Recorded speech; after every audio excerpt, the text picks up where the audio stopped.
בעצם אז אני מקליטה את האירוע הזה.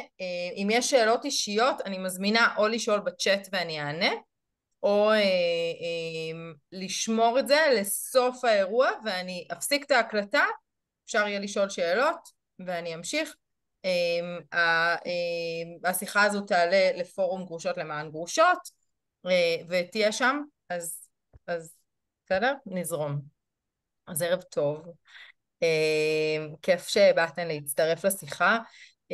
לכתחילה ככה הצעתי לעלות לשיחה כי אני רואה המון המון המון שאלות כלכליות בתוך קבוצה, וככה חשבתי לאגד את כל השאלות ולענות עליהן בפעם אחת.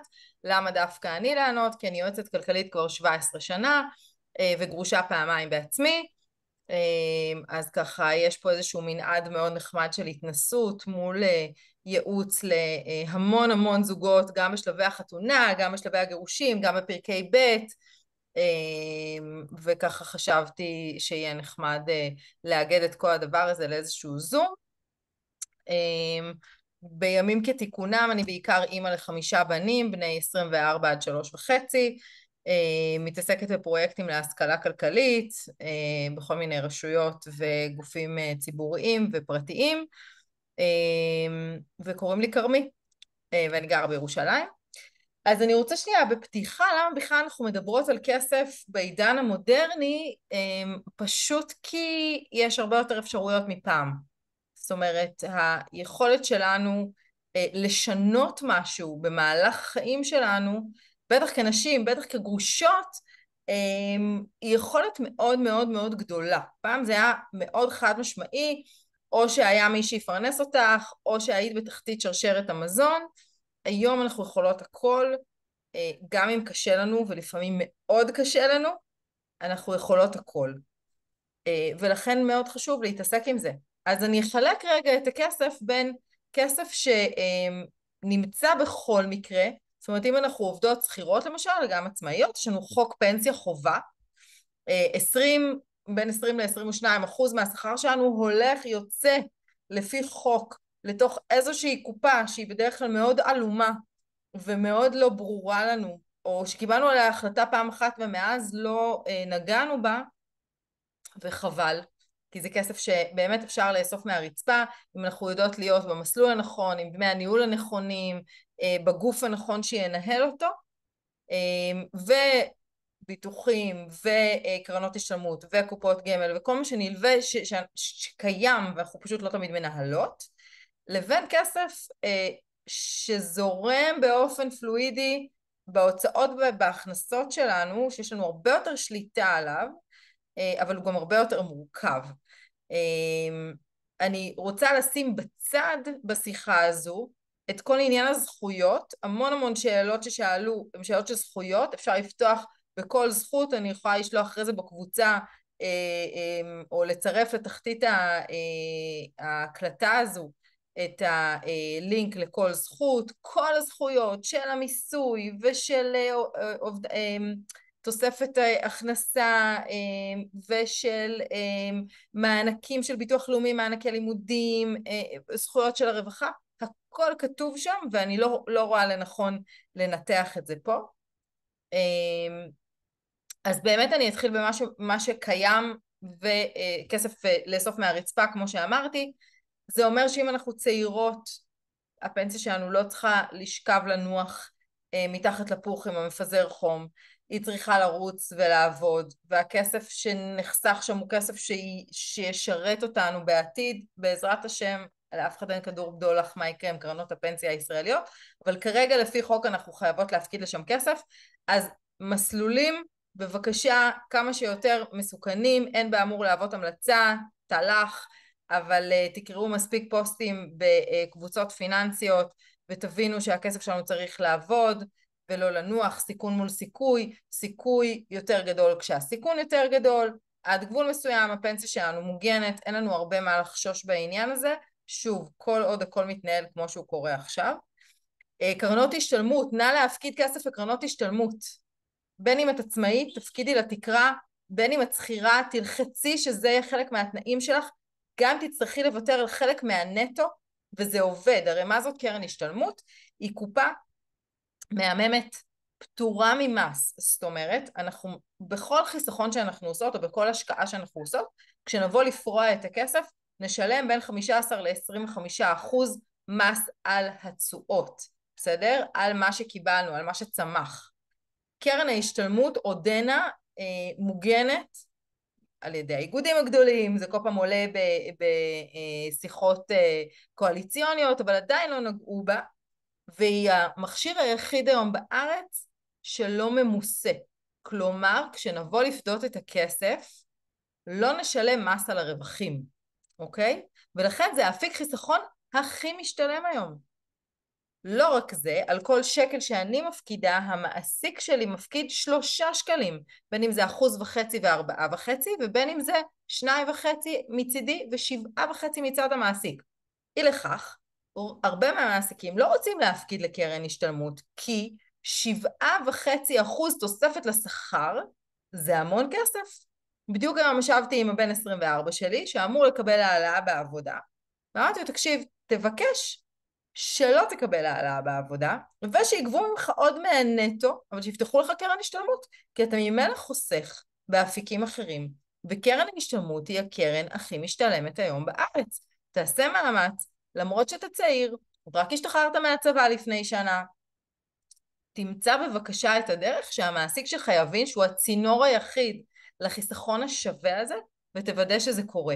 אז גם אתן, אני ממש מבקשת שתתעקשו על תנאי שכר של קרן השתלמות. זה נכון שהקרן נעולה ל6 שנים, אבל גם אחרי 6 שנים אני לא רוצה לפתוח אותה. למה? 1, כי אני הולכת להיות זקנה ענייה, וזה ממש חשוב לשמור על הכסף הזה. 2, כי הריבית דריבית של הכסף שגדל איננה ממוסת. זאת אומרת, אני לא משלמת מס על הרווחים.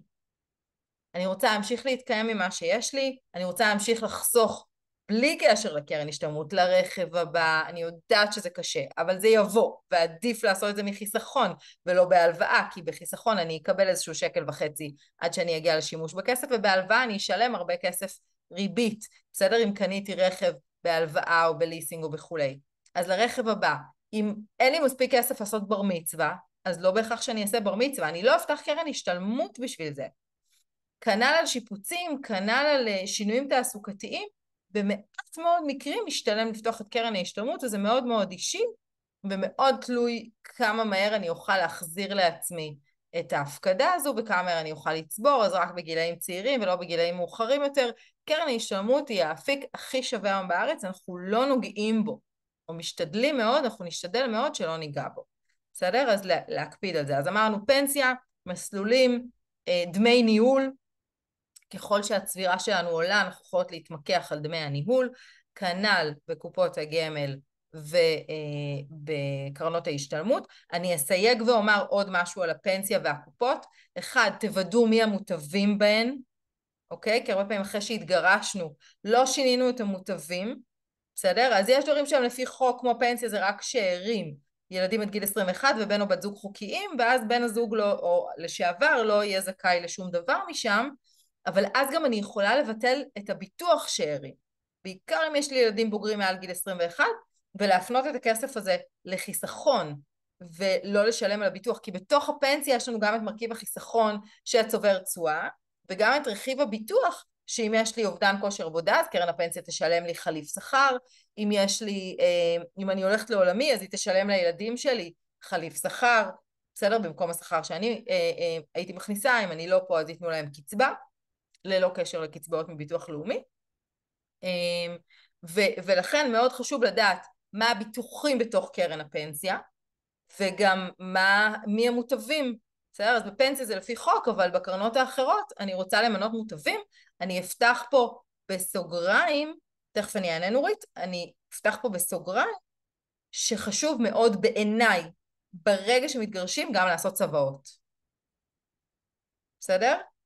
צוואות אומרות מי מנהל את הכסף שלי אחרי מותי, גם אם יש לי ילדים קטינים, גם אם יש לי ילדים בוגרים, לא בטוח שאני רוצה שהם ייגעו בכסף. אם הילדים קטינים אז אבא שלהם מיד הופך להיות זה שהוא אפוטרופוס, אם לא מיניתי אנשים אחרים, בסדר?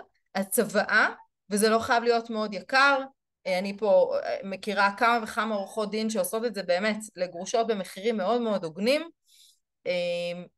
אם אתם בטוב עם הגרוש, אז תוודאו שגם הוא עושה צבא, כדי שאם פתאום תהיה שם בת זוג נוספת, ידועה בציבור, או נשואים, או עוד ילדים, הזכויות והיכולות של הילדים שלכם יהיו מובטחים. איך מוציאים את הפרוד או הגרוש? אנחנו בעצם עושות, גם רווקות ורווקים דרך אגב יכולים לעשות את זה, אז תגידו לאחים הקטנים שלכם או לאחיינים, מה שנקרא הצהרת רווק בתוך הפנסיה. זה תקף לשנתיים, שולחים תעודת זהות לקרן הפנסיה, או שהסוכנת שלכם תעשה לכם את זה, ובעצם בהצהרה הזו אני לשנתיים מנטרלת את האפשרות הזו. למה רק לשנתיים? כי קרנות הפנסיה מפחדות את זה שאני אתחתן שוב, ואז יבואו להם בתביעות, ולכן כל שנתיים זה מתאפס. זה היה כל שנתיים, אני צריכה לעשות הצהרה. אני יכולה להגיד לכם, אני התגרשתי לפני 2.5, את הגירושים השניים שלי, קיבלתי התראה בנייד, שההגדרה הזו עומדת לפוג, וצריך לחדש אותה בקליק פה ושם, וכך עשיתי. בסדר? הכל הפך להיות מאוד מאוד דיגיטלי. אני יועצת כלכלית כבר 17 שנה, זה מדהים לראות את השינויים האלה. איך אנחנו יודעות להוציא דוחות בעצמנו מהאזורים האישיים, להבין כמה דמי ניהול יש לנו, יש אפילו בועית כזו קטנה שאומרת אם אני מעל הממוצע או מתחת לממוצע, וכמה אני יכולה עוד לשנות שם, וכולי, ובאיזה מסלול אני נמצאת וכולי וכולי, זאת אומרת, הכל מאוד מאוד התפתח. צריך מעט מאוד מודעות, מעט מודעות, וחומרים יש ברשת בלי סוף.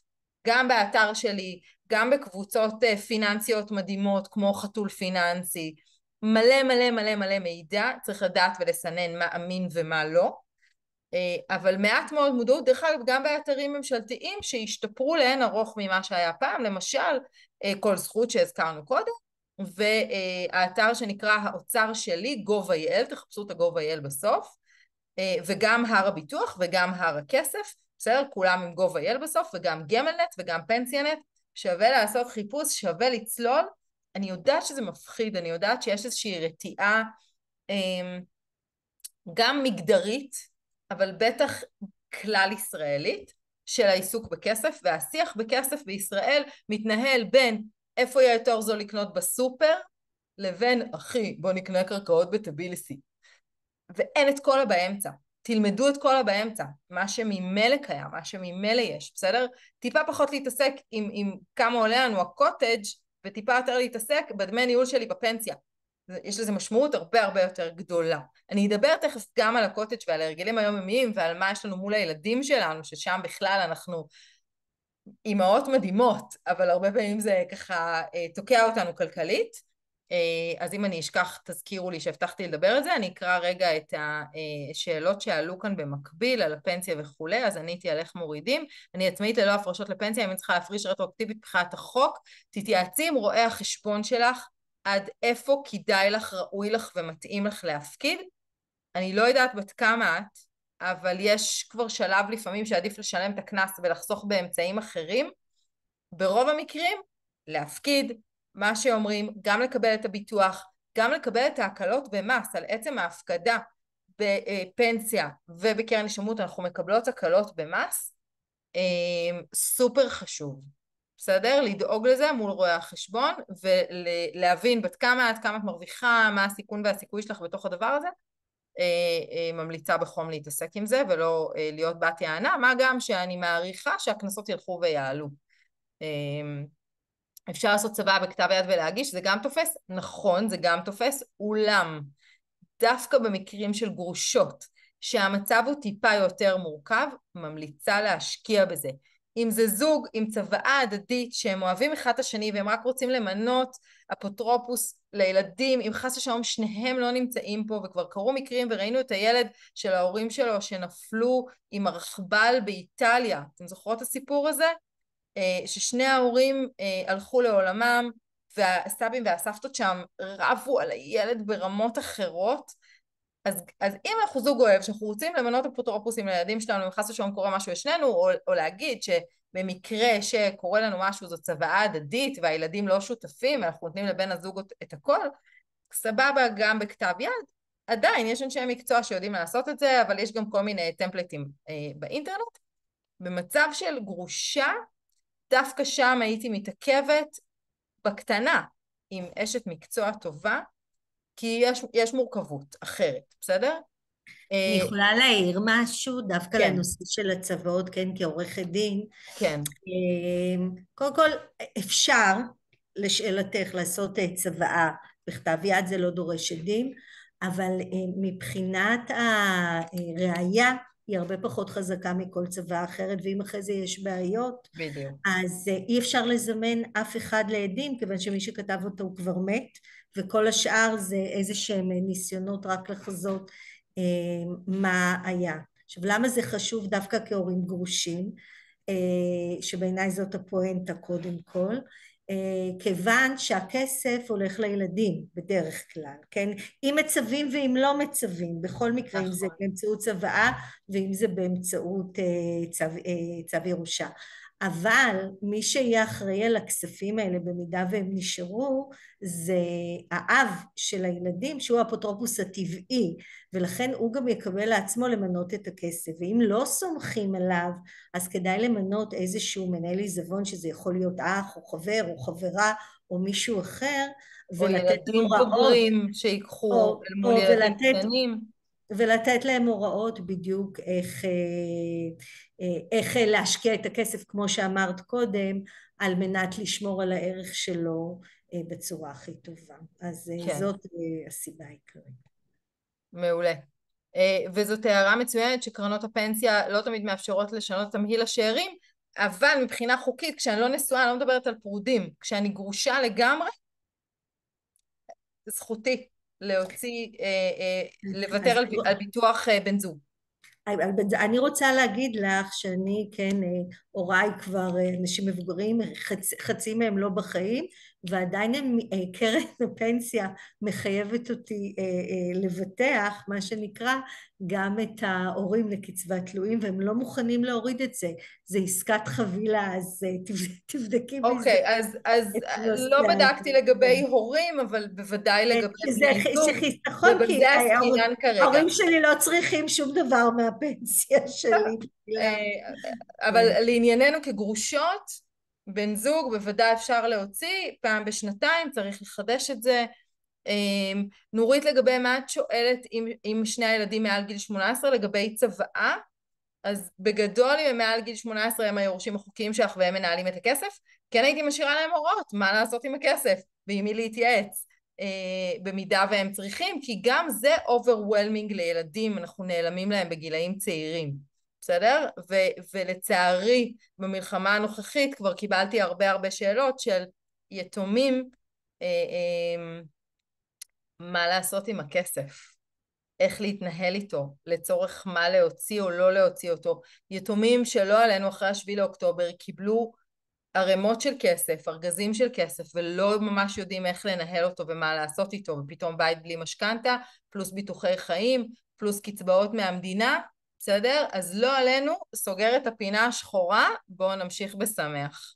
אז אם כבר דיברנו על ילדים וילדות, יש לי 5 בנים, אז סליחה שאני משתמשת בעיקר בג'נדר גברי. כשאנחנו מתגרשות קורה לנו משהו. הרבה פעמים זה אחרי שנים שהיה לנו מאוד קשה, או שלא באנו לידי ביטוי, או שהיה רעש בבית, בסדר? מכל מיני סוגים, ואנחנו מאוד רוצות לפצות את עצמנו, ועוד יותר רוצות לפצות את הילדים. ואני פוגשת לא אחת גרושות מדהימות, שבאמת קוראות את התחת על השכר שהן מביאות הביתה, ואיכשהו זה נשתה על ידי הרגשות שלהם לילדים. זאת אומרת, מה, אני לא אעשה לו את זה, גם ככה היו לו חיים קשים, אני לא אגיד לו בגיל 25 לצאת מהבית, ואני אמשיך לשלם לו את זה וזה. והבת שלי רק רוצה להיראות טוב, והיא רק רוצה למצוא, והיא רק רוצה, והילדים קטנים בכלל, כי אנחנו רק רוצים שיהיה כיף. מדהים. אני מאוד בעד שיהיה כיף, אבל אני גם מאוד בעד שאנחנו נשרוד.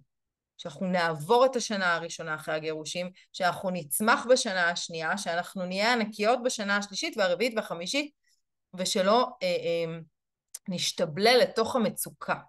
ולכן יש פה 2 דברים מאוד חשובים. 1, גבולות לילדים. עד כמה שזה קשה, עד כמה שלפעמים אנחנו במקום, אפילו שאין לנו כוח, כאילו קחו. זה חשוב מאוד לעתיד שלכן, ומאוד עוד יותר לעתיד של הילדים שלכם. מאוד.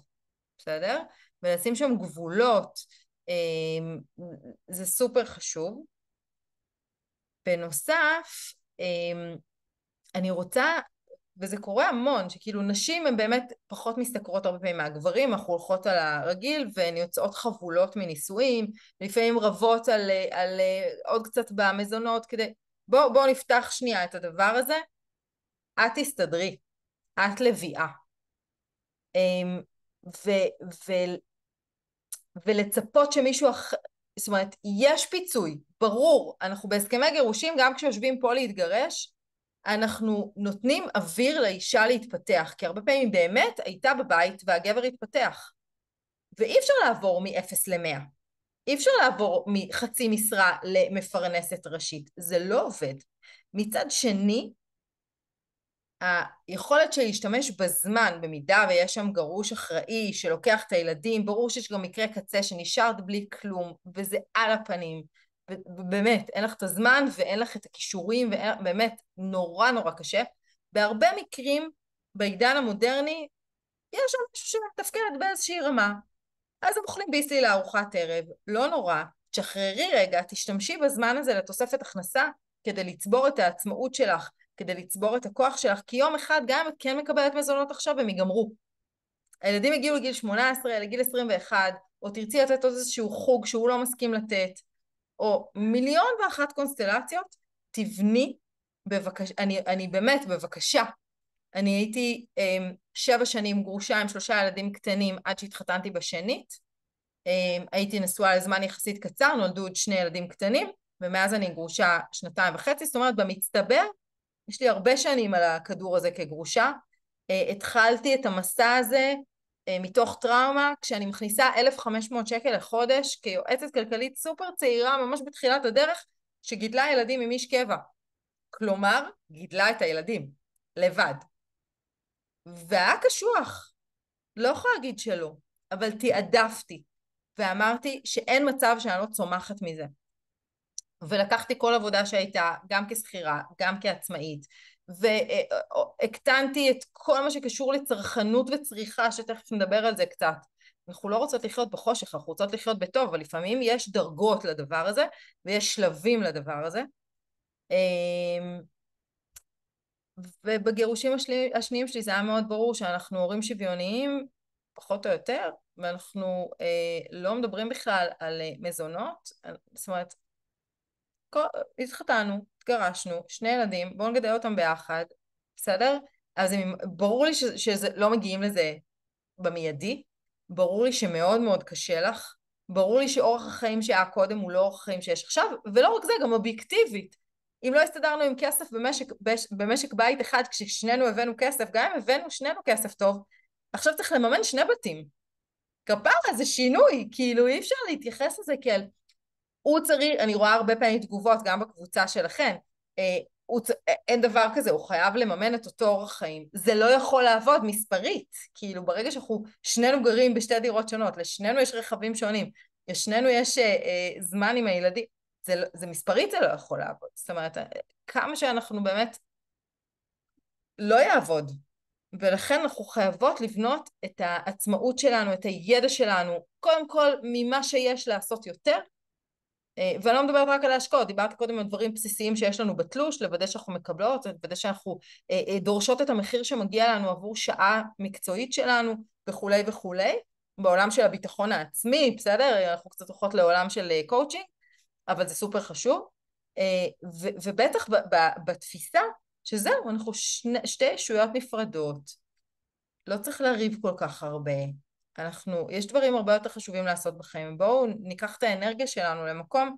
מצמיח, ולא למקום שעדיין לצפות שהכל יישאר אותו דבר, כי זה לא יכול להישאר אותו דבר, בסדר? אז סגרתי את העטפה שלי, נעבור לדברים יותר פרקטיים. השלב הראשון, בהבנה של מי את, גם לפני הגירושים וגם אחרי הגירושים, וגם 3 שנים אחרי הגירושים, זה לעשות מיפוי כלכלי. זה להבין מה יש לי בכל תחום. גם בתחום ההכנסות, גם בתחום ההוצאות, גם בתחום הנכסים וגם בתחום ההתחייבויות. מיפוי כלכלי מדויק ייתן לי אינדיקציה של איפה אני נמצאת היום. נא לעשות את זה בלי שיפוטיות, העתק הדבק, מספרים מאוד פשוט, מעצבן נורא, זו טבלה מאוד מעצבנת, אבל היא פשוטה, יש באתר שלי גם אפשרות להוריד את הטבלה, פלוס סרטון הסבר ב-18 שקלים, בסדר? להבין איפה את נמצאת, זה השלב הראשון. השלב השני, זה להפוך את איפה שאני נמצאת לתוכנית אופרטיבית. קודם להרים משקפת, להסתכל איפה אני רוצה להיות, עוד שנה, עוד שנתיים, עוד 10 שנים. מה אני אצטרך בדרך ברמת הצריך? צריך להאכיל את הילדים, אורז ועדשים, צריך דירת חדר כדי שהדובים לא יאכלו אותנו בלילה, אוקיי? ואז גם מה אני רוצה on top of that, בסדר? ההבדל בין רוצה לצריך, שמענו עליו מלא, אני לא ארחיב עליו, אוקיי? כשהבנתי מה יש לי, והבנתי לאן אני רוצה להגיע, עכשיו אני צריכה לסמן את הדרך. ולדרך הזו יש מחירים, ויש רווחים. רובנו נרצה את הרווח עכשיו, ואז נשלם מחיר באבו אבוה. תהפכו רגע את הפירמידה, תשלמו קודם את המחיר, ואז תקבלו את הרווח בנחת. תחליטו ששנה לא קונים בגדים, כי עכשיו צריך לסגור איזושהי הלוואה, אם ראיתם שבגדים עולים 1,000 שקל לחודש, בואו נכסח את ההלוואה הזאת, ובעוד שנה תהיה לי תוספת לתקציב של 1,000 שקלים האלה. או בואי נעבוד רגע שעות נוספות, באמת, בטירוף, נבקש מההורים לעזור, מהשכנים להוציא את הילדים, כדי להצליח לקנות את החצי דירה ממנו, או כדי להצליח להגיע לדירה משלי במחיר למשתכן, אולי עם איזשהו הון עצמי, או כמו שאמרתי, לסגור את ההלוואה, או לבנות לעצמי קרן חירום, שהיא מכונת הכביסה מתקלקלת, אני לא עומדת ברחוב. תבני לעצמך הגנות כלכליות, שזה אומר ביטוחים, לא מיליונים, אבל ביטוחי בריאות פרטיים של ניתוחים והשתלות בחול, ותרופות שלו בסל הבריאות, של תחולה של הבית, גם אם זו דירה סחורה, זה עולה 400 שקל לשנה, ואם יישרף לך בית, לא תצטרכי שיאספו לך פייבוקס, והנה זה קרה השבוע בכוכב יעקב, מבטריה של, מה זה היה? אופניים חשמליים? בסדר? זה קורה מקצר, כל דבר, מהצפה, בסדר? קורה. אז תשלמי 400 שקל ותשני טוב בלילה, שחס ושלום אם זה קורה, יש לך 150, 200 אלף שקל לקנות מברשות שיניים ומזרונים לכולם? לקחת 3 לילות בבית מלון עד שאת מבינה לאן את הולכת? למה אנחנו מוכנות לקנות לילדים את הנייק ב-400 שקל כדי כאילו לפצות עליהם ולא עושות ביטוח רכוש? לשנייה, לא אמרתי לבטח את הציפורניים שלך אם הם יישברו. בסדר? היום סוכני ביטוח מוכנים לבטח לך את השערות, אוקיי? לא כזה. בסיס, בואי תביני טיפה. מה זה הביטוחים? מי זאת סוכנת ביטוח שמסתכלת לך בעיניים פעם בשנה ואומרת לך, אחותי, השתנה משהו בביטוח בריאות, את רוצה או לא רוצה, הנה הסיכון, הנה הסיכוי, הנה המחיר, בואי תביני על מה את משלמת. בסדר? ביטוחים, אז זה השלב הראשון של ההגנות, זה לקטסטרופות, אני משלמת לכאורה קצת, ומקבלת המון במקרה הצורך, והלוואי ואף פעם לא תצטרכי, רק תשלמי. בסדר? אמן סלע, לך ולילדים. ביטוחי מחלות קשות, ביטוחי אובדן כושר עבודה. בסדר? תביני מה יש, איפה, עכשיו ככל שאנחנו עניות יותר, הביטוח יותר חשוב לנו. כי אם אנחנו עכשיו מיליארדריות, אנחנו צריכות לקנות תרופה ב100,000 שקל לחודש, יאללה, בקטנה, סבבה. אבל גם אני אמכור את כל הילדים שלי, לא יהיה לי 100,000 שקל לחודש עכשיו לשלם 5 שנים תרופה, לא יודעת, אוקיי? והילדים שלי חתיכים הורסים, כאילו הם שווים הרבה. אז ביטוח ב7 שקלים לחודש, ב70 שקלים לחודש, יכול לעשות את העבודה. ההגנה השנייה היא אותה הגנה של קרן חירום שדיברתי עליה לפני רגע. זה קצת כסף, 3 חודשי הכנסה, 6 חודשי הכנסה, שאת אומרת לי, מה פתאום, אני במינוס, איך אני אצבור 3 חודשי הכנסה? או 3 חודשי קיום, או 3 חודשי חיים, לא משנה לפי איזה פרמטר בונים את זה. אז כן, אז את תקראי את עצמך שנה, כדי שבשנה הבאה כבר יהיה לך. אז את תקני פחות ביסלי, או פחות בגדים, או תחברו את המסגנים בלילה, לא יודעת, כל אחת עם הזה שלה. עכשיו זה לא נקרא להצטמצם, אל תהי במצב של אני ענייה, אני מצמצמת, איזה באסה לי, לא, לא, זאת התייעלות לצורך צמיחה, זה state of mind אחר לגמרי, בסדר? זאת המחשבה שבעוד שנה או בעוד שנתיים לא יהיו לי חובות, ולא רק לא יהיו לי חובות, אלא יהיה לי גם כסף לקנות את האוטו הבא לפני שזה מת. זה state of mind מופלא. וכשיש לנו ילדים, מגילאי 6, 7, 8, 9, אנחנו גם נשתף אותם. אנחנו נשתף אותם בעומק הזה, אנחנו נגיד להם, המצב אחר, אני אוהבת אתכם, אבל השנה לא יהיה נופש באילת. אבל השנה אתם תכינו עצמכם ארוחת צהריים. אבל השנה אני אעבוד 2 ערבים בשבוע ואתם תהיו אצל אבא. וזה בסדר.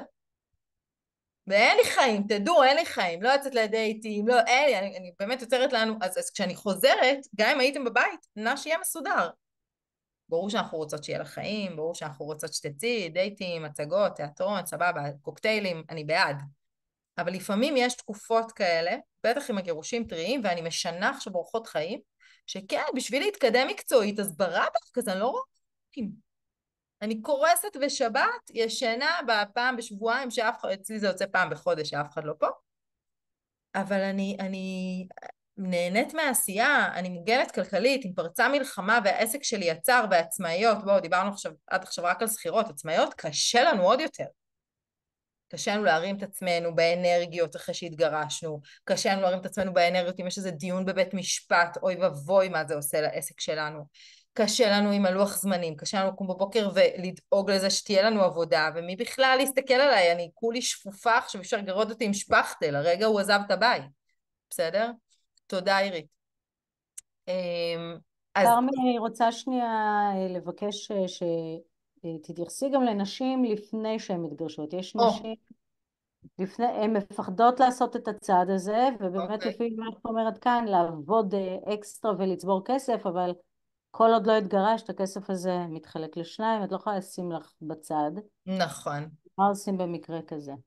אני חושבת שבמקרה כזה, אם הזוגיות היא לא זוגיות אלימה או קיצונית, אז שווה לעשות את זה בהסכמה, זאת אומרת שווה להבין, קודם לעשות את המיפוי הזה ביחד, להבין מה יש לנו, להבין מה יידרש ממני לייצר,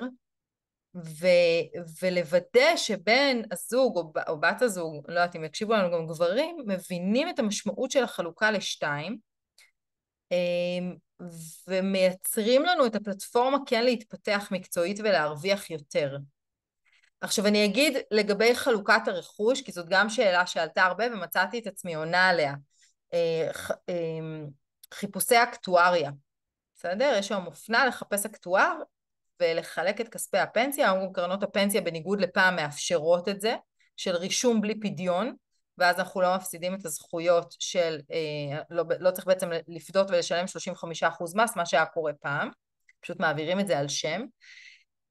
אני נוטה לבצע חלוקת נכסים באופן נקי, כלומר לפי שווי עכשווי, ואם יש לו יותר בפנסיה, בדרך כלל הגבר שירוויח יותר יש יותר בפנסיה, אז אני אבקש את האיזון החוזר הזה או בזכויות על רכוש, על דירה למשל, אם יש לו, למשל, מספרית, בסדר? יש לו 1,000,000 בפנסיה, לך יש 500,000 בפנסיה, יש פה 500,000 פער, זאת אומרת, הוא לכאורה חייב לך 250,000 שקל, ואת רוצה לקנות ממנו את הדירה, זה מצטרף למחיר הדירה, במקום לפדות לו את הפנסיה. בסדר? אז יש לך יותר זכויות בדירה בעוד 250,000 שקל, למשל.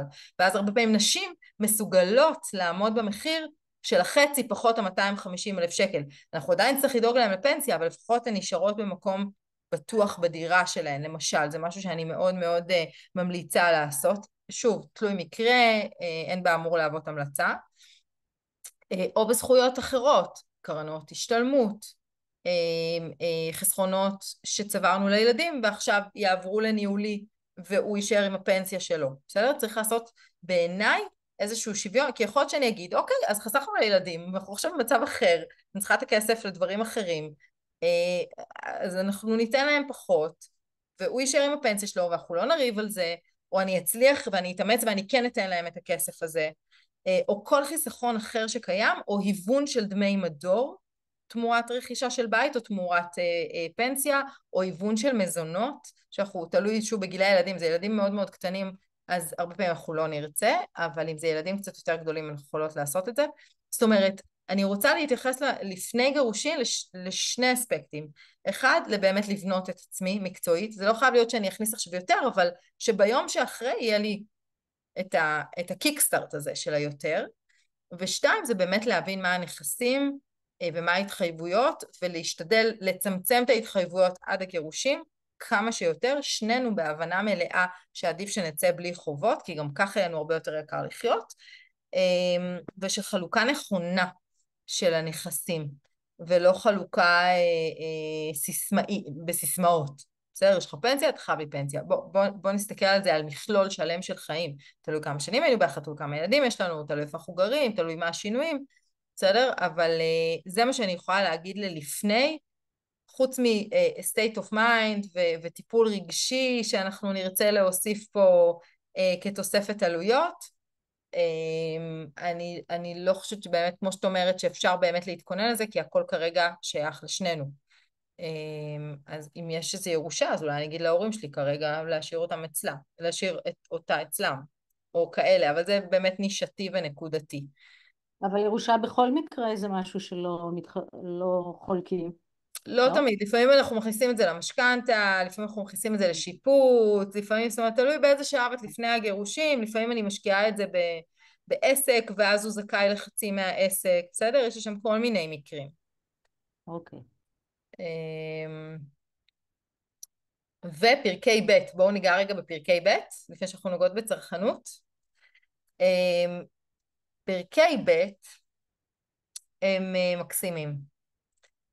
סוף סוף פתחנו את הלב עוד פעם אחרי הגירושים, אבל עם כל זה שהם מקסימים, בהרבה הרבה מקרים הם מאוד לא כלכליים.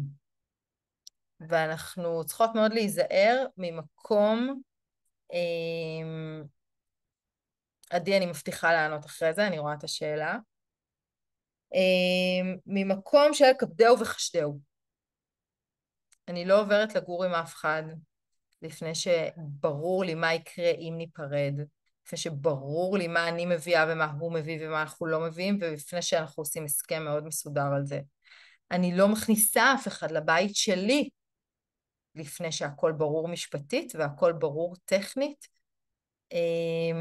דברים לא מסתדרים בגלל אהבה, אנחנו יודעות את זה מפרק א', האהבה לא מנצחת הכל, יש תנאי חיים, בטח ובטח פרק ב', בטח ובטח אם לשניכם יש ילדים, אוקיי? אני אגיד עכשיו משהו שאולי יישמע לא נעים, אני מסייגת ואני מבקשת סליחה מראש אם זה לא ככה אצלכם, אבל אני מוצאת שבהרבה מקרים נשים לביאות שומרות על המגורים שלהם, שומרות על העבודה שלהם, בונות את עצמם אחרי גירושים, וגברים הרבה פעמים, שוב אני מכלילה בהכללה גסה, מחפשים איפה לשים את הראש, כי או שהם יצאו חבולים, כלכלית, רגשית, ולא טיפלו בזה, או שמראש הם לא הרוויחו המון, או יש להם הרבה לשלם מזונות, ויהיה להם מאוד מאוד נוח לגור בדירה שלך. אני שוב מסייגת בזהירות, אומרת, שימי לב, אני נאלצתי להגיד ללקוחה, נשואה בפרק ב', נשואה עם צאצא משותף, להתגרש. למה? כי בשש שנים שהם ביחד, היא כבר משכנה את הדירה שלה פעמיים. בשביל חובות שלו, בשביל זה שהוא לא עבד תקופות, בשביל זה שהוא פרנס את הילדים שלו, בשביל זה בסדר? כאלה. זה מאוד כואב לראות את זה. וזאת לא פעם ראשונה שאני רואה את זה, במקרה הזה זה היה קיצוני. זאת אומרת, הוא שואב אותה, הם כבר לא צעירים, הוא שואב אותה, אין לו פנסיה, לא הייתה לו עבודה מסודרת, יש לו ערימה של ילדים מהגירושים הקודמים, והיא כל מה שהיא עשתה עד שהיא פגשה אותו זה לבנות את עצמה. לגמור את המשכנתה על הדירה, למצוא עבודה שווה, לצבור קופות וקרנות, וזה נזק של מיליונים, של הקופות שהיא פתחה, של המשכנתה שהיא לקחה על הדירה שלה, בחיים הוא לא יוכל לחסות את זה, הוא הולך לחדלות פירעון ברגע שהיא עוזבת אותו, אבל עדיף שהוא ילך לחדלות פירעון, והיא הפסידה את הכסף, מאשר שהוא ישאב אותה לתוך החדלות פירעון שלו, והיא תפסיד את הדירה שלה גם. בסדר? אז זה מקרה קיצון, אבל זה לא המקרה הראשון שאני רואה. ותשימו לב, מתי אנחנו יוצאות עם מישהו כדי לא להיות לבד, ומתי יש לזה התכנות. אוקיי? החברה מאוד רוצה לשים אותנו בזוגות, את לא תהיה גרושה יותר, יש לך זוגיות, יופי, סגרנו לך פינה. הילדים שלך, הם רוצים לראות אותך עם מישהו. לפעמים בדיוק ההפך, ואז זאת גם בעיה, ואז בכלל אל תחברי בתים, כאילו מה נסגר, תיפגשו כשאתם זה, אבל זאת כבר השקפתי האישית, אבל אני מדברת מבחינה כלכלית. תשימי לב שזה לא הורס לך. תשימי לב שאתם לא צריכים לריב על כמה זמן הילדים שלך יתקלחו, כי לא בא לו לשלם על המים, כי הבת שלך מתקלחת יותר מהבנים שלו. בסדר? אני פוגשת מצבים כאלה פה מסביב לשולחן, זה לא נעים. זה לא נעים. תנהלי את החיים הכלכליים שלך, תציעי איתו פן, כיף, אחלה, אתם רוצים ילדים משותפים? בואו נחשוב, נעשה הסכמים. לא רוצים ילדים משותפים? אז גם לא מערבבים. בסדר? ומי שדתייה, יש גם לזה פתרונות, מי שלא דתייה, הכל בסדר. צריך לדעת גם שכשמתחתנים בפרק ב' מאבדים הרבה זכויות מבחינת המדינה, כליברלית קצה, אני חושבת שזה הזיה של כל כך הרבה זכויות לגרושים וגרושות בישראל, אבל בואו נשים את זה רגע בצד. פרקי ב' בזהירות, ועם הסכמים. אף אחד לא דורך אצלי בדירה לפני שיש הסכם של מה קורה. בסדר? דירה שלי. לקחתי משכנתה, שלמת אותה ביושר. לא רוצה שיהיו לי שותפים. אוקיי? מי שרוצה לשמוע עוד מדעותיי קיצוניות על פרקי ב', שתקרא בוויינט, עשו כתבה על מה זה לצאת עם אמהות. קיבלתי הרבה ריקושטים על זה. ממש לא מזמן, לפני איזה חודש יצאה הכתבה, התראיינתי שם, הייתי אחת משלוש, אז בטוקבקים אמרו, מי ירצה לצאת איתי? אז שלא ירצה לצאת איתי. לא יודעת, כאילו, עבדתי קשה בשביל מה שיש לי, לא בא לי להפסיד את זה. רק להעיר, הסטטיסטיקה מחזקת את מה שאת אומרת, כי אחוז הפרידה ואו הגירושים בפרקי ב' הרבה יותר גבוה. כ-70% לדעתי. משהו מטורף. כן, אז אנחנו אופטימיות, ואנחנו שמחות, ואנחנו אוהבות, וזה מגניב. ובאמת הייתה לי זוגיות טובה ונולדו שני ילדים מתוקים, והוא בן אדם מקסים והוא גר פה לידי. וואלה, זה שהייתי יועצת כלכלית חכמה, שעשתה הסכמים מסודרים, שהגנה על הרכוש שלה מלפני ומאחרי, זה גם הפך את זה לנורא פשוט להיפרד. בסדר? לא היה סמטוחה כמו בפרק א' של מה ומי ואיך וטראומות ובתי משפט ולחץ ועורכי דין ועניינים. זה היה מאוד מאוד פשוט. הבנו, חילקנו, הלכנו. בסדר? בזהירות על עצמכם, בזהירות על הילדים שלכם, עם צוואות בוודאי בפרקי ב', אוי ובוי, כאילו, לא יותר גרוע מאשר סתם גרושה, וזה דינמי, בסדר? זה משתנה. אז אני רוצה בשלוש מילים לגעת גם בצרכנות, שהבטחתי שאני אגע, ואז שנייה... לפני זה, את אמרת שיש המון זכויות לגרושים, גרושות. נכון. גם כשהילדים שלהם הם כבר בגירים, עדיין יש להם זכויות יתר? או שזה הכל נוגע לילדים? וואלה, לא בדקתי, בדרך כלל זה באמת מדובר על אימהות ואבות לילדים. אני חוששת שלא, אבל לא, שוב, אני לא מתעסקת הרבה בזכויות, אני פונה על כל זכות כמו כל אחד אחר, למיצוי זכויות. נקודות זכות כן, אחרי גיל 18, גם אין של הילדים, ולכן אני אומרת, גם ככה את צריכה להכין את עצמך לזה שיום אחד יהיה לך אובדן הכנסה, בין אם יש לך מזונות, בין אם יש לך נקודות זיכוי, בין אם יש לך קצבאות ביטוח לאומי, מיליון דברים שיש לנו ילדים קטנים, ואנחנו פתאום מוצאות גרושות, שהילדים שלהם גדולים, עומדות מול שוקת שבורה. אז בכל מקרה תתכונני את זה, הוא משלם לך מזונות, תחסכי את זה לילדים, תהיי יותר גיבורה, יותר חכמה. בסדר? אל תסתמכי על זה לקוטג' וללחם. זה מה שאני רוצה להגיד. ובטח אל תריבי על זה, כי זה ל-X שנים, הרבה פעמים המאבק עולה יותר מאשר מה שהיית מקבלת ל-X שנים, אז גם זה קחי בחשבון, אוקיי? ככלל, הרי יש פה גם עורכות דין בזה, אבל אנחנו יודעות שמערכת המשפט לא באמת עושה צדק, אין גם חוק מאוד ברור, כשאני התגרשתי לפני יותר מ-15 שנה, אז היה כמה שנים לילד, היה מאוד ברור. היום, עם כל ההורות המשותפת, ועם כל האיזון משאבים, עם כל זה כבר נראה אחרת לגמרי. ובית המשפט דרך אגב גם הציג שהיה מאוד מאוד ברור, יום אחד זה לא היה ברור, לא הרבה שנים אחר כך, שלח לבית המשפט, אמר זה כבר לא ברור, והכל הפסיק. בסדר? וגם הייתי צריכה לשלם על הגנה משפטית, אז בשביל מה? זאת אומרת, בואו נעשה הסכם מודולרי, הסכם צומח, הסכם נושם, כל הסיפור של מחציות, על השקל, על הזה, על הפה, על השם, להגיש, לשלוח קבלות, גם זה טעם העידן.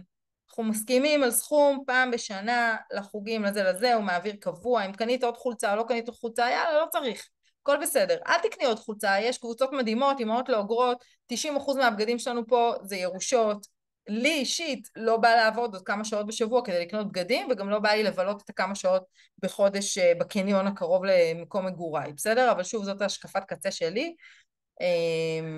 יש כאלה שזה יותר חשוב להם, אבל צריך לעשות איזשהם סדרי עדיפויות, ופה אני באמת נכנסת לעולם הצרכנות ואומרת שנקודת הפתיחה היא, ואני אומרת את זה בכל הרצאה שלי, בכל מפגש שלי עם לקוחות, נקודת הפתיחה היא ש90% ממה שיש לי פה מסביב אני לא צריכה. בסדר? אני רוצה, כיף לי, אני בוחרת, נעים לי שיש תמונות על הקיר ויש שפה בסלון. אני לא צריכה אותם, אוקיי? ואז זה מרחיב לי את מנעד הבחירה. מאיך אני עושה יום הולדת לילד שלי או לא עושה יום הולדת לילד שלי, כולל בר מצוות שעלו אצלי באמת מינימום, כי וואלה, פחות היה באנרגיות שלי לפרנס את הטאבו החברתי, ואני דווקא באה מהמגזר הדתי, אבל עשינו את זה מאוד מאוד פשוט, זרקנו סוכריות, היה קיגל, סבא עלה איתם לתורה, וכן, הילדים הסתובבו עם האמירה של לא הייתה לנו בר מצווה כמו של כולם, איזה בסה, איזה אימא יש לנו, עבר להם. שילמתי על טיפול פסיכולוגי, זה הרבה יותר חשוב בעיניי מאשר להוציא 50,000 שקל על אירוע שאני לא נהנית בו, אני יודעת כמה ריבית אני אשלם עליו, אני עושה אותו רק בגלל שכולם יש להם, בסדר? אז בחרתי, אז אל תהיו קרמי, תהיו אתן, אבל תבחרו מתוך המנעד הרחב. אם נלך לעולם של מזון, אוקיי? אנחנו רגילות שהמקרר מלא, עכשיו הילדים לא בבית, חצי שבוע. זה ממש בסדר שהמקרר יהיה פחות מלא. זה ממש בסדר שנתכנן ונבשל פחות, או שלא נבשל בשבועות מסוימים. זה ממש בסדר שנעשה בדיקה מה אנחנו זורקות, ולא נקנה את זה בפעם הבאה. כי אנחנו זורקות מלא אוכל. משק בית ישראלי ממוצע זורק שליש ממה שהוא קונה. אני מציעה 6,000 שקל בחודש על אוכל, 2,000 שקלים הולכים לפח. תבדקו אותי. תבדקו אותי. תעשו רשימה על המקרר, כל פעם שיש 2 מלפפונים רקובים, חצי קופסת קוטג' מאחורה, הקצוות של הלחם שנזרקים כי אף אחד לא עשה מהם קרוטונים, או כי הילדים החליטו שלא בא להם עכשיו לאכול יוגורט, למרות ששבוע שעבר הם ביקשו שתקני 8, תבדקו אותי כמה אתם זורקות. או 3 פולקה שנשארו משבת, או הרחת, אז הכנת 7 סוגי סלטים והכל הלך לפח. תבדקו אותי. אז זה בסדר לשנות סטנדרטים גם שם. אף אחד לא יסתובב רעב. אתה רעב, תכין חביתה, תחתוך סלט. אף אחד לא מסתובב רעב. וזה אני אומרת גם בגרושים וגם בלא גרושים. קל וחומר בגרושים. שבכלל אני איזה סלאם כזה, כאילו הילדים שלי שחלקם כבר מאוד גדולים, הם יהיו פה השבת, לא יהיו פה השבת, אני אומרת להם, קודם כל תודיעו לי אם אפשר עד יום שישי בבוקר, בסדר? כאילו שאני אדע. ואם לא, תסתפקו בעובדה שיש מרק עוף וקוסקוס בהצלחה. בא לכם להכין יותר מזה? תכינו. לא אוהבת לבשל גם ככה. לא נראה לי שהגיוני שאני אעמוד ואחכה שתגידו לי מתי אתם באים ואיך אתם באים ועם איזה חברים אתם באים ויהיה פה 8 מנות. תודיעו מראש, אנחנו נערך. לא תודיעו מראש. זה ממש. הגעתם הביתה ולא הלכתם לאבא ביום של אבא? יש צ'יריוס וחלב. נגמר החלב, תאכלו צ'יריוס בלי חלב. בסדר? נגמר הצ'יריוס, תחתכו תפוח. כאילו, שוב, אני מקצינה את הדיון רגע, אבל אף אחד לא ירעב ללחם. תמיד יש קופסת פסטה, תמיד יש מים וסיר וגז, תכין פסטה. לא הכי בריא, לא אוכלים פה פסטה בשוטף, אבל אני בעבודה באותו יום, אל דבר איתי. בכיף תהיה בבית, אהוב ליבי משוש חיי, זה הבית שלך כמו שהוא שלי. באמת, הבן שלי הגדול בן 24, ובדיוק אמרתי לו, תשאר עוד שנה, לא רוצה שתלך. כאילו, כיף, סבבה, תגור בבית. אבל בא לך משהו, בהצלחה, יש מקולת, כאילו, בסדר? ובצרכנות אנחנו חייבות לשים גבולות. העולם של מזון וביגוד זה העולמות הכי הכי הכי חזקים שאפשר להתייעל בהם, אבל גם באוכל בחוץ, וגם במצעים, אגבות, עניינים לבית, חומרי יצירה, תחפושות לילדים בפורים, כל מיני דברים כאלה עונתיים, שאפשר שנה, שנתיים, לחיות עם פחות, הכל בסדר, גם את רגילה שכל פסח את מחליפה את כל המגבות, אז השנה לא תחליפי. בסדר? ואנחנו רואות דרך אגב קורלציה מדהימה בין עלויות האירועים וכמות המוזמנים של אנשים עניים, לבין כמויות המוזמנים ועלויות האירועים של אנשים עשירים. מי שיש לו ביטחון עצמי לא מרגיש צורך בכלל לעשות שופוני, והפוך, ולכן אני גם רואה המון אמהות גרושות שקופצות מעל הפופיק באירועים, שקופצות מעל הפופיק באירוח, שקופצות מעל...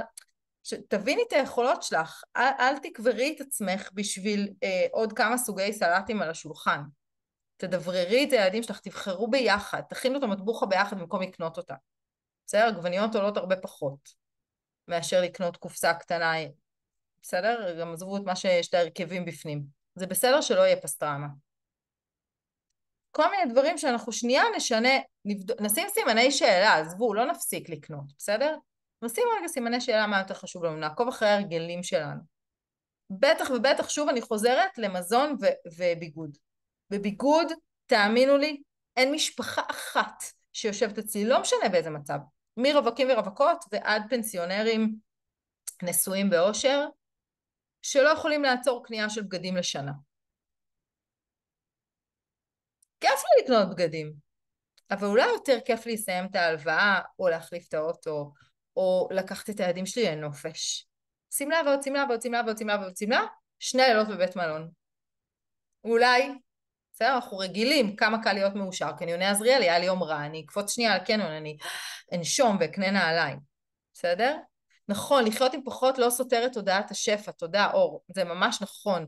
ויש לך גם תנועה שלמה של קיימות, ובכלל אני יכולה להפוך את החרא הזה באידיאולוגיה, ולהגיד, אנחנו רק יד שנייה, ואנחנו לא קונים, ואנחנו לא מזהמים את העולם, אני יכולה להפוך את הכל לאידיאולוגיה, ולצאת הכי מפרגנת לעולם, בסדר? אבל תבחרי בעצמך, תבחרי ביציבות שלך, תעשי תוכנית, תעשי מיפוי, תדאגי שיהיו לך יעדים, תדאגי שאת עומדת במטלות, ואם קשה לך, קחי חברה לדרך. לא חייבת לבד. אחות טובה, חברה טובה, יועצת, מישהי שתשב איתך או מישהו, אחיך, בסדר? ההורים שלך, מישהו שאת ממש אוהבת, ואת, יותר מזה, את מסתכלת עליהם ואת אומרת, ככה אני רוצה להיות, כי עצות אנחנו לא לוקחים מסתם כל אחד, אלא ממי שבאמת עשה את זה, הצליח. אוקיי? עבר את המשוכות האלה, לא כולם יבינו, יש לי 2 חברות הכי טובות, אחת מהן נשואה, חברה שלי כבר 25 שנה, ואחת מהן גרושה, שהכרתי לפני כמעט 11 שנים, באחד הפורומים החלפנו זה, וגילינו שאנחנו גרות קרוב, נהייתה החברה הכי טובה שלי. אני לא יכולה לספר את החוויות שלי כגרושה לחברה הנשואה, בחלק מהכיסים של החוויות האלה. היא לא תמיד תבין, והיא החברה הכי טובה שלי 25 שנה ברמה של לפעמים 3 שעות ביום אנחנו בטלפון, אמיתי. בטח בתקופות שהייתי שכירה, הייתי ראש תחום הסברה פיננסית של חבר, ועמדתי מלא בפקקים ומלא בנסיעות, והיא בדיוק קיבלה גם כן איזושהי משרה חשובה. היינו יכולות להיות 3-4 שעות ביום בטלפון, בפקקים, גם היום אני מכינה לילדים קופסאות ונדברת איתה כשהיא בפקקים.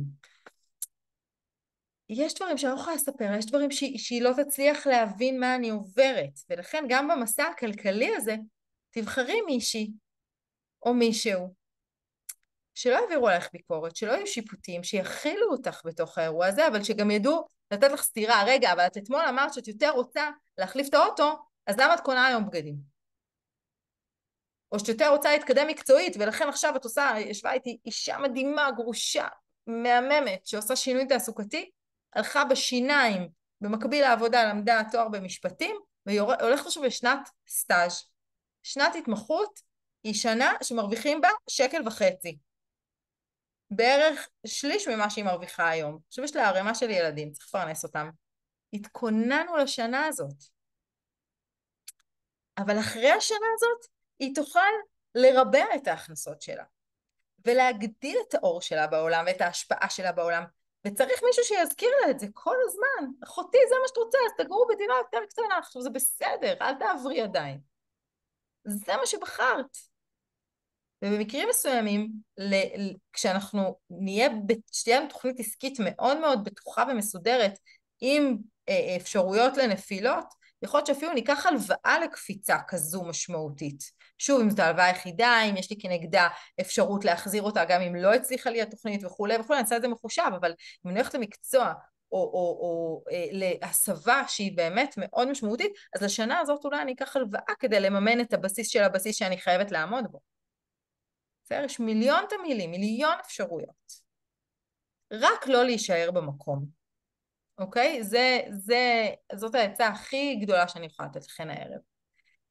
אז לקראת סיום אני אענה רגע על השאלות בצ'אט, ואז מי שתרצה תעלה לשאול עוד בהקלטה, ומי שלא אני אפסיק את ההקלטה ואפשר יהיה אחר כך גם.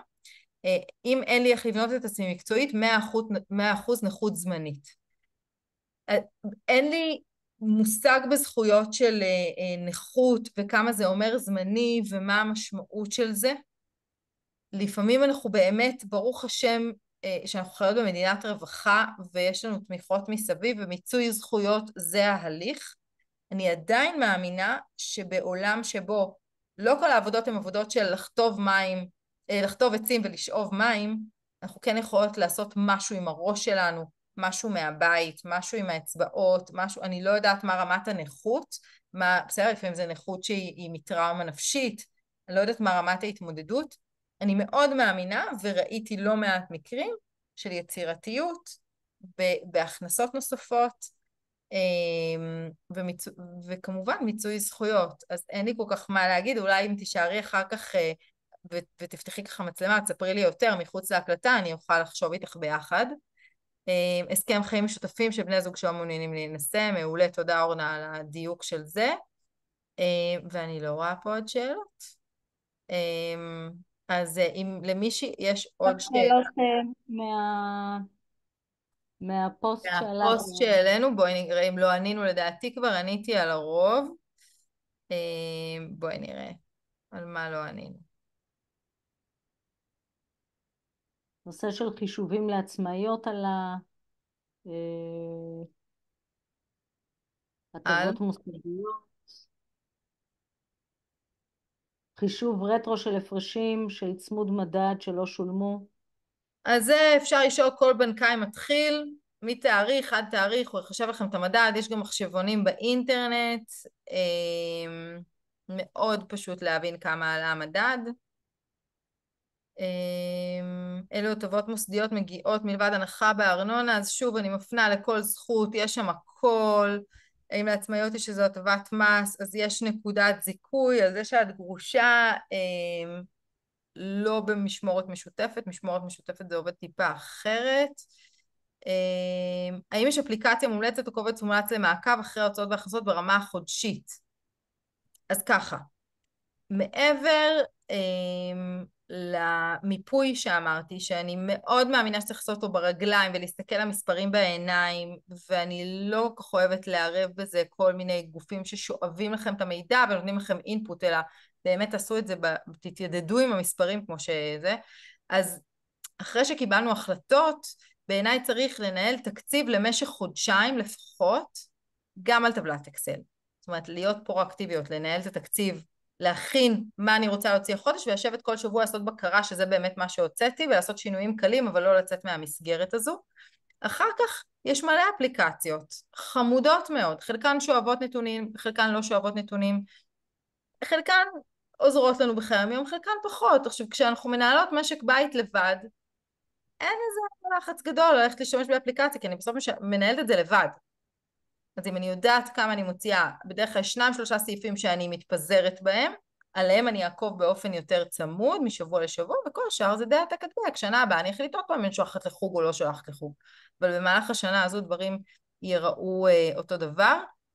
ומחשבון לעצמאים, זה מאוד משתנה, אם זה עוסק פטור, או עוסק מורשה, או חברה בע"מ, או שכיר בעל שליטה, חישובי ביטוח לאומי, מה מס הכנסה וכל זה. אני נוהגת להתייחס לכסף שנכנס אליי כאל 50% מראש.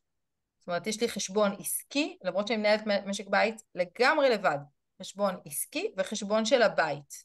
רק 50% מההכנסות שלי עוברות לבית, וגם החשבון העסקי שלי יש בו סללומים, החשבון הביתי שלי חייב להיות מיושר, בסדר? כי לפעמים מישהו שהבטיח לי אני אשלם לך שוטף פלוס תמותי, לא באמת שילם. הבית שלי לא יכול להינזק מזה, ולכן גם עצמאיות צריכות קרנות חירום הרבה יותר גדולות, פלוסים הרבה יותר גדולים, אני לא יכולה יותר לקסקס. תחילת המלחמה קיבלתי טלפונים בבכי של אנשים שפשוט לא העבירו להם תשלומים, או שפתאום עצר להם, מי שעל הקסקס, לא, אוקיי?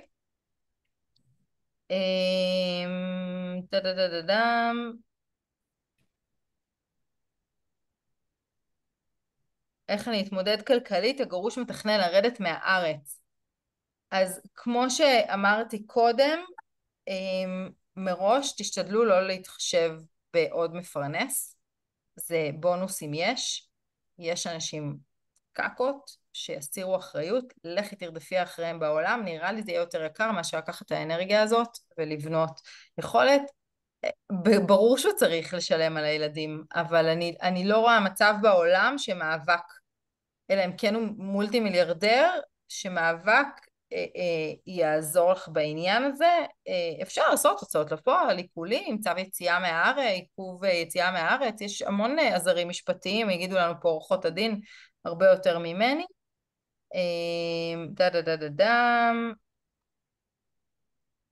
איך מעדכנים את הסטטוס כדי לקבל הנחות והתאמות לביטוח לאומי לרווחה? העדכון סטטוס הוא מיד אחרי הגט, היום זה נעשה אוטומטית, תודה לאל, אפילו הספח מגיע ישירות הביתה, ולא צריך לעשות כלום. זהו נראה לי, ענינו על הכל, ראיתי אבל הוא נעשה אוטומטית רק לגבי רשויות המדינה, כמו שאמרתי מקודם, כל הנושא של הקרנות וקופות גמל. נכון, זה אני צריכה לדאוג לעצמי. זהו, כן, נכון, שם לא, כן, שם זה קורה. אני צריכה ייעוץ גם בביטוח ופנסיה בהחלטות כלכליות קדימה, לקחת בחשבון גם נכסים וגם עו"ש, קבעתי עם פעמונים, אבל לא יודעת אם יכולים לענות את הכל, אם נמצא עוד מקומות שאפשר להיעזר בהם, או למי כדאי לפנות. אז ככה, יש באמת עמותות מקסימות, צריך לדעת שהעמותות זה שבלונה, שהעמותות זה מתנדבים עם מלא רצון טוב, לפעמים גם בנקאים או רואי חשבון, או כל מיני מקצועות שקשורים לפיננסים איכשהו, אבל הם לא עושים ערימות של משפחות, הם עושים 1-2 מטוב ליבם, לפעמים זה אנשים בעלי מקצועות אחרים לגמרי, שאולי אפילו להם יש מינוס בחשבון, ובטח ובטח שבהחלטות כלכליות קריטיות סביב גירושין, לא תמיד אנחנו נגיע למתנדב או המתנדבת הנכונים.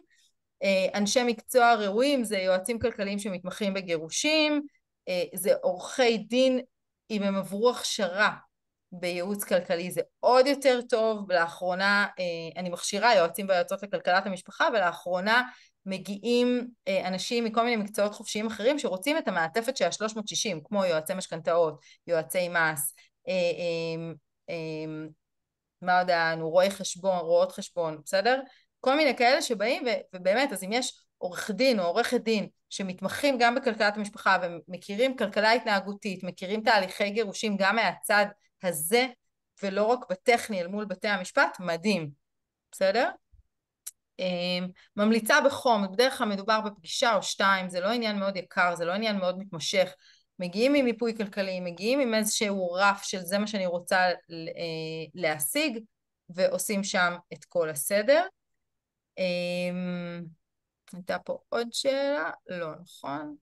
זהו, ובביטוח ובפנסיות, אז סוכנת ביטוח טובה תעשה את העבודה.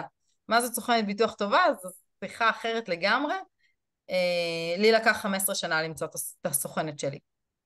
15 שנה שאני במקצוע, כאילו, ואני מכירה מלא אנשים, לקח לי 15 שנה להגיע לסוכנת ביטוח המצוינת והמדהימה שלי. באמת מאתגר, בסדר? אם אני יכולה להמליץ עליה, משרד שיימס בירושלים, את רוצה טלפון, אני יכולה לתת לך אחרי זה, באמת נדירה.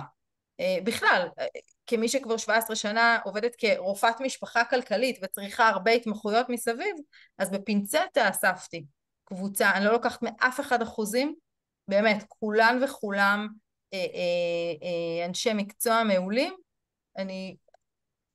מי שאני משתמשת, מי שאני ממליצה לילדים שלי, רק על עצמי אספר את דעתי, אני לא יכולה הרבה יותר מזה, אני תמיד בוחנת אותם על התיקים שלי, חלק עוברים את הסינון, חלק לא עוברים את הסינון, וזה מה תוכלי לרשום איזה פוסט בקבוצה על האתרים האלה הכלכליים, כמו, איך קראת לו, חתול חתול פיננסי, פיננסי וכל מיני מקומות כאלה שכדאי... אפשר, אני יכולה מחר לשבת ולהעלות המלצות, בוודאי, עם כישורים, אני יכולה לשים שם גם את הפרטי קשר לקירה, סוכנת ביטוח, אני יכולה מה שתרצו, בסדר? אין לי באתר המלצה לאנשי מקצוע, זה גבול מאוד דק בין לתת טלפון ולהגיד אני אוהבת אותה, היא מנהלת לי את התיק, היא מנהלת ללקוחות שלי את התיק, היא מהממת, לבין לשים את זה באתר שלי, כי בסדר? אם היא תהיה כלפי מישהי לא בסדר, יבואו אלייך לא בטעם. קרה עד עכשיו ב5 שנים שאני מכירה אותה, אין דיאט. זה לא היא ספציפית, אלא בכלל באופן בכלל, אז בסדר, כתבתי השבוע גם פוסט רציתי ביטוח רכב. תעקבי, תראי, אני מתייגת אנשים, אין לי בעיה, אני מפרגנת לכולם. ואני רוצה להגיד אותם, יכול להיות שיש בקבוצה נשות מקצוע מצוינות, כן, נכון, שנמצאות נכון, מהחברות, יכול להיות ודווקא שזאת ההזדמנות אולי לחשוף שווה אותם. בדרך של עזרה עצמית, מה שנקרא, לעודד תעסוקה של אנשים. נכון, אבל אני מאוד מאוד מבינה את חוסר הביטחון בתחום הזה. ככלל עולמות הפיננסים הם עולמות שבהם מישהו מרוויח מלא כסף מהחוסר ידע שלי. בסדר, בין אם זה בהשקעות, בין אם זה בפנסיות, בין אם זה בביטוחים, בין אם זה הבנקים. לכן גם אין אינטרס לכל הגופים האלה שאנחנו נהיה משכילות ומשכילים. זאת אומרת, יש איזה צורך בסיסי שלהם שאנחנו נהיה בבורות שלנו, כי ככה הם עושים מלא כסף. תודה לאל שבשני העשורים האחרונים החוקים הולכים ומעבירים יותר אחריות אישית לי, ולא מחייבים אותי לשים בקרן פנסיה שהמעסיק שלי בחר, בסדר? זה השתנה בתחילת שנות ה-2000. מצד שני זה משאיר אותנו במולטיטאסקינג לנהל את כל האירוע הזה. אנחנו לא תמיד שם. אוקיי? אבל יש, כמו שאמרת קודם, יש גם חברים טובים שיכולים לסייע, שאפשר להתייעץ. לפעמים כן, ולפעמים אלה עצות אחיתופל. לאו דווקא חברות גרושות, אני אומרת, לפעמים דווקא הבעלים של הם אלה שיודעים ויש להם, כן, אנשי מקצוע מעולים, וגם יכולים לבוא איתך לפגישות ולהסביר. נכון, אבל תזכרו שזה קצת כמו קביים, זאת אומרת, בסוף אני רוצה שתבינו לבד. כן, היום גם יש קורס למידה, ללמוד, לפתוח מאמר ולקרוא מה זה, לפתוח, יש היום מ-Chat GPT ועד כלכליסט ועד קבוצות בפייסבוק, בלי סוף. שוב, אני צריכה איזשהו בחירה מושכלת, אובייקטיבית, זאת אומרת, בסוף אני, בדרך כלל הרבה מאמרים, נגיד על השקעות, אנשים שרוצים לעשות כסף מההשקעה שלי, אז הם יגידו לי רק נדל"ן, או יגידו לי רק ביטקוין, או יגידו לי רק קרנות, בסדר? כאלה ואחרים. אבל כרמי בהתחלה, כשהאנרגיה הולכת באמת לנושא של הגירושים, ומאוד מבולבלים, ומרגישים לפעמים חוסר אונים, אז לא תמיד יש את האנרגיות עכשיו ללכת וללמוד דברים חדשים. נכון. לפעמים אנחנו משלמים על זה מס, וזה בסדר, כן, ניסוי וטעייה. זה ממש בסדר. מנסים פה, לא מצליח, מנסים שם, בסוף זה מצליח. זה ממש בסדר, ולכן אני פה, כדי לייצר מודעות לנושא הזה, כדי להגיד, יש יועצות ויועצים שמתמחים בגירושים, שנמצאים במקום האובייקטיבי, שלא מוכרים שום דבר חוץ מהזמן שלהם, הם לא רבים, בסדר?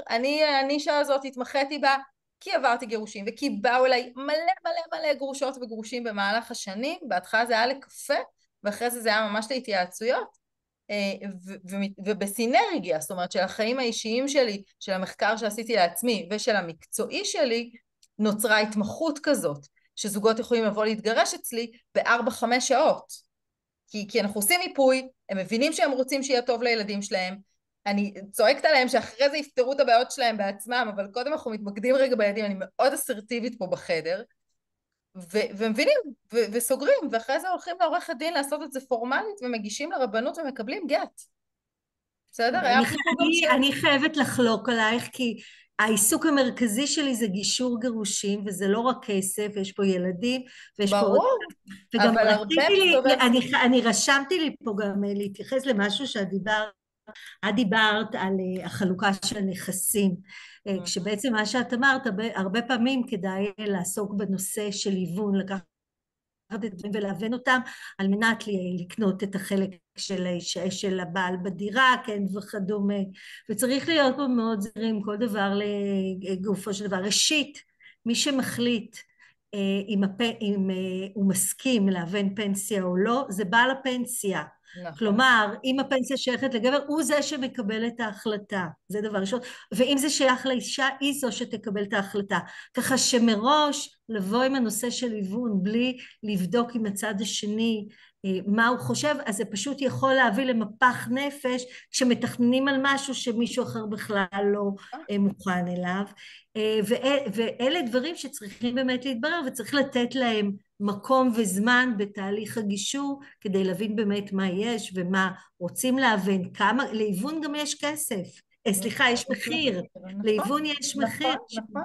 אבל הרבה פעמים אנחנו לא פתוחים לאופציה הזאת, ואנחנו מחפשים את הקו הישר באמצע, זה לא תמיד עובד. אבל זה איש מקצוע שיושב עם בני הזוג, צריך לפרוס להם קודם כל את כל האופציות, ולתת להם את האפשרות להחליט. ודבר שני, אני אומרת שאני הרבה פעמים אומרת לנשים שהאחזות בקירות של הבית, של הדירה, היא לא תמיד הדבר הנכון עבורם. ויש נשים שמוכרים, מחלקים וקונות משהו אחר, ובסוף הן באות ואומר, וואו, איזה שינוי טוב עשינו, איזה אנרגיה טובה יש בבית חדש, לא תמיד צריך לתפוס את הקירות, ובסוף אין מה לאכול. אבל לפעמים רוצים לעבור עוד שנתיים, ולהתייצב רגע, ושלא להחליף לילדים סביבה, ולא להחליף קירות, ולא דווקא כדי להתאושש נפשית, ומהסיפור הזה, אבל הילדים כל מקרה לגופו. חזקים, הילדים הם מאוד חזקים. כל מקרה לגופו, ולפעמים זאת האפשרות היחידה שלי שיהיה לי נכס. נכון, לפעמים כן. אז באמת אבל הכל תלוי, גם בבן הזוג.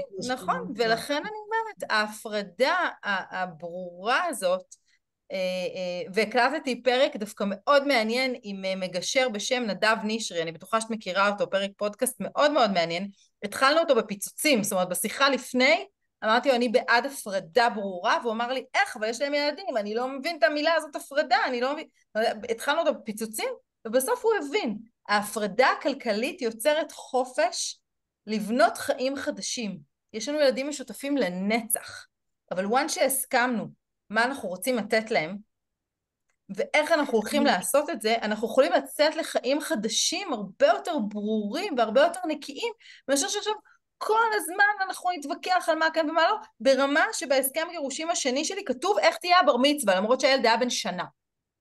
אני מסכימה איתך, אגב, וגם בתי המשפט מנסים כמה שיותר להפריד ולא להשאיר שום דבר משותף, כדי לתת לבני הזוג להיות ההורים של הילדים שלהם, ולא לעסוק כל הזמן במסחרה ובענייני כסף. נכון, נכון. אז תודה על הבמה. תודה לך. בשמחה רבה. אנחנו נעלה פוסטים מההקלטה, אני אעלה את זה עכשיו ליוטיוב, זה יהיה מחר רק בבוקר, עד שזה עולה, עד שזה מתמיר, עד שזה בלה בלה בלה, ואנחנו נשים את כל הכישורים גם ביוטיוב עצמו, וגם שישאר פתוח באתר שלי ובקבוצה שלכם, וגם בפוסט אנחנו נוסיף את כל מה שהבטחנו, ואם הבטחנו משהו ולא קיימנו, אז תכתבו לנו בתגובות. רק שאלה, יוטיוב יהיה פתוח לכל דכפין? בגדול, כן, זאת שיחה לגרושות, למה לא? אנחנו נגיד שעשינו את הגרושות למען זה יהיה פתוח. נסגור שנייה את ההקלטה, ואז נעשה את הדיון הזה. תודה שהייתם איתי. לילה טוב, בהצלחה, וגירושים זה לא סוף העולם.